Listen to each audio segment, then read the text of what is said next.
Hey guys, Wolfams here with another HEX TCG video, and in this one we'll talk about all the artifact cards that have been spawned so far. So yeah, let's get started. First card we have on the list is Volcano, and the first thing that you notice about this card is how expensive it is. It is 5 resources, which is quite a lot for both constructed and limited. And in draft this card kind of needs to be built around to be any good. You need to have like 7 or 8 artifacts at least in order to be able to play this card, and I think it might have some uses in both constructed and limited, but it doesn't strike me as a great card. Next card we have is Turret Wall, and it is again quite expensive, so I don't think it's playable at all in constructed, but it can be somewhat playable in limited. I mean, it's a bit overpriced for what it does. Definitely not a high pick though. Next card we have is the Goblin Cooking Pot, and this card is horrible. I would basically never play it in constructed and almost never play it in limited, except if I like desperately need an artifact or something. But it is really bad. For me this card is like a PvP exclusive PvE card, because it does have some interesting equipment that can make it playable in PvE. Next card we have on the list is Timebug, and in my opinion this card is just a junk rare. It's unplayable in constructed and it's unplayable in limited. In constructed, your opponent will never allow you to attack with 2 of those, and in limited a 1/1 flyer for 2 is just not good enough. Next card we have on the list is the Worker Bot Factory, and one thing to keep in mind about this card is that it can exhaust itself in order to activate its effect. But I still think that it's a bit too slow in order to be used in competitive play. It may have some use with Volcano in constructed to form some sort of an engine. Still, I think it's a bit too slow for competitive play. Next card we have is the malfunctioning Warbot, and this is not a great card by any stretch of the imagination.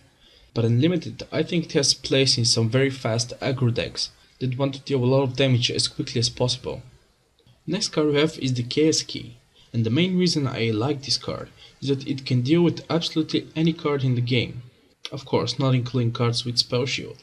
But it's an absolutely great piece of removal for limited, and it might even see playing constructed, even though 5 resource points is quite the high cost for a removal spell. Next card we have is the Doppel Gadget, and this is one of those cards that just makes you want to build a deck around it. I think we need to see more of the set revealed before we can say if it's going to be any good in constructed. And I think it will be pretty good in limited, as long as you have a decent amount of artifacts. Next card we have on the list is Shrine of Prosperity, and this is one of those cards you keep seeing in hacks that are a little bit luck based, and by that I mean if you draw them early they're extremely good. For example, if you play Shrine of Prosperity in turn 2, it is absolutely amazing, basically boosts your whole deck. But if you draw it in like turn 7 or something, then it's completely useless. Still, I think every Dwarven artifact deck would run 4 of these cards, and it should be pretty good in limited as well. Next card we have on the list is General Stent, and let me tell you, I absolutely love this card. With effects like deal 10 damage, create 3 Warbots, or destroy all attacking troops, this card is absolutely amazing. It will see a ton of play in constructed, and it's almost always a first pick in limited. One of the reasons I like this card so much is its versatility. It can go into absolutely any deck. It doesn't matter if it's control or aggro, and it doesn't matter what shard types you use. You can always use this card. It is absolutely amazing and I love it. Next card we have is Charge Bot, and to me this guy looks like the control version of the malfunctioning Warbot. It is not a great card because 1/1s are generally not very good, and the 1 charge point you get doesn't help too much. I mean, it is better than the Goblin Cooking Pot, that's for sure, but it's not a great card, and I don't think it's playable in either constructed or limited. Next card we have is the Aggressive Warhawk, and for me, this card is way too expensive while being way too fragile. I can see it being used in limited as a sort of a very late finisher, but otherwise I don't think so. Next card we have is Supper's Charge, and this is one of those cards that can just go into any deck. It is definitely a very early pick in draft, and I wouldn't be surprised if I see it played and constructed as well.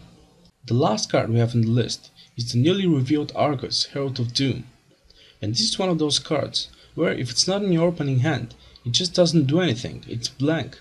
But if it is in your opening hand, you can play it in turn 6 for 6 mana, and at that point it's a pretty formidable threat, but it's the uncertainty that makes this card not very good.